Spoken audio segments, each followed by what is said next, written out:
ইরানের সাবেক president Ebrahim Raisi helicopter দুর্ঘটনায় নিহত হওয়ার পর তার স্থলাভিষিক্ত হয়েছে নতুন কাণ্ডারি সংস্কারপন্থী হিসেবে পরিচিত মাসুদ পেজেশকিয়ান।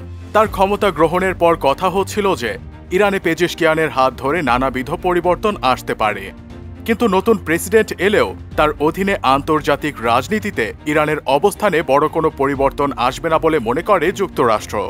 গত সোমবার মার্কিন স্টেট ডিপার্টমেন্টের মুখপাত্র ম্যাথিউ মিলার সংবাদ মাধ্যমকে বলেন, ইরান যে পথে এগোচ্ছে বা তাদের যে নীতিগত অবস্থান, এই নির্বাচনের ফলে সেসবে বড় কোনো পরিবর্তন আসবে বলে আমরা মনে করি না।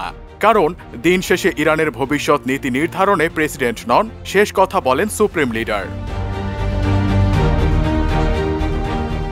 তবে নতুন প্রেসিডেন্ট যদি এই ধারণা ভুল প্রমাণ করতে পারেন, তাহলে যুক্তরাষ্ট্র তাকে স্বাগত জানাবে বলে মন্তব্য করেন মিলার।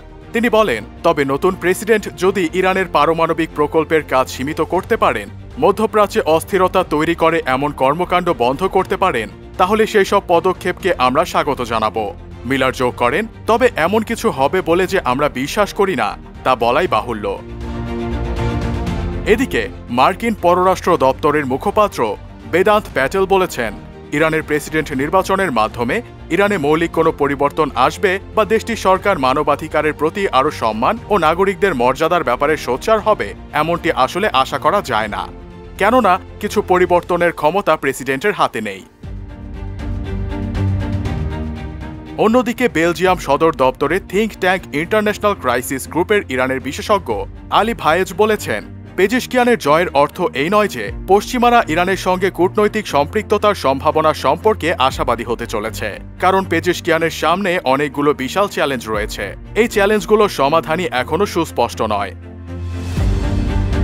উল্লেখ্য, গত 5 জুলাই সাইদ জালিলির সঙ্গে দ্বিতীয় দফা নির্বাচনে 53.7% ভোট নিয়ে ইরানের নবম প্রেসিডেন্ট হিসেবে নির্বাচিত হন পেজেশকিয়ান।